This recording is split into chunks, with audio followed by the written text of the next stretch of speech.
Instead of telling you what I think you should be doing or how you could be better, or I thought, well, let me just speak from the heart, speak from my gut, and really not have anything prepared, but just tell you what's worked for me. And maybe some of the stuff that's worked for me might work for you now, currently, presently, as you guys have your goals and ambitions, but then further on down the line, as you guys continue to live your life. This idea and this notion that you can be anything you want, and you can accomplish anything you want, right? We hear that. You've heard that from the time you were little boys. You hear that now.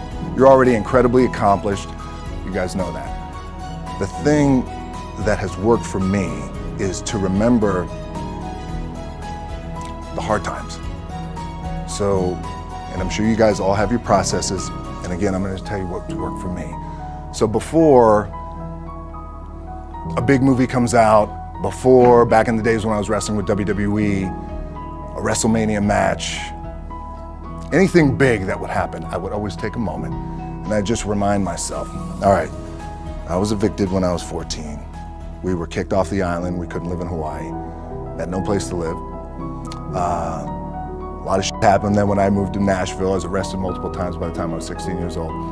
I would remember that, and it allows me then to be present in the moment and understand, holy, the stuff I have around me right now, this is the shit that I dreamed of when I was a kid.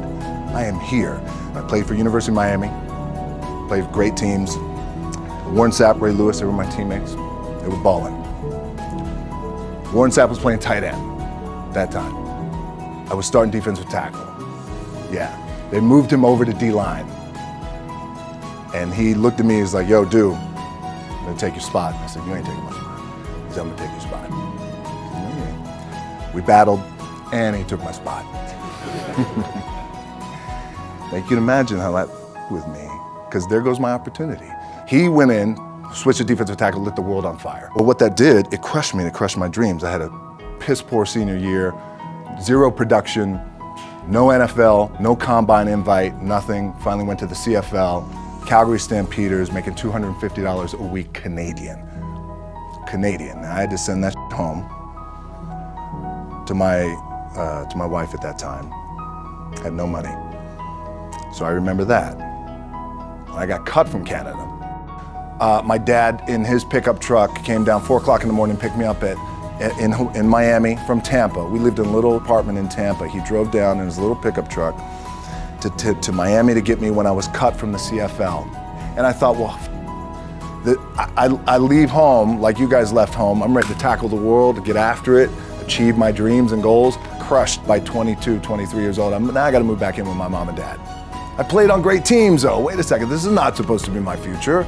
I'm supposed to be in the NFL right now. I'm supposed to be making a lot of coin and buying my parents buying me taking care of my wife, but it never happened.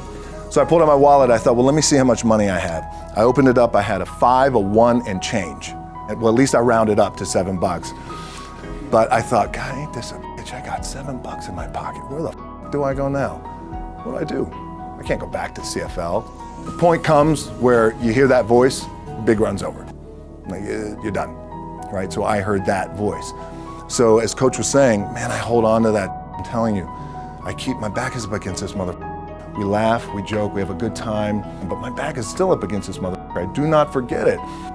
What this also helps me do, and again, it works for me, is at some point, you gotta be tired of not being number one. You have to be, and you gotta play angry, and I play angry. Now, I'm cool and calm with my approach, and when I step out on my field, which is a set, or, you know, like, there's some, and you're always gonna have haters, and haters are like, well, God damn, man, how many movies are you gonna make, or how much shit are you gonna do? Like, you do a lot of shit. I say, yes, it's my ambition. Of course, why not? I could do it, yeah. I love what I do. And not only that, but in what world do we not work every day? My back is up against this thing, you know, and I started to play angry, by the way, and I still play angry.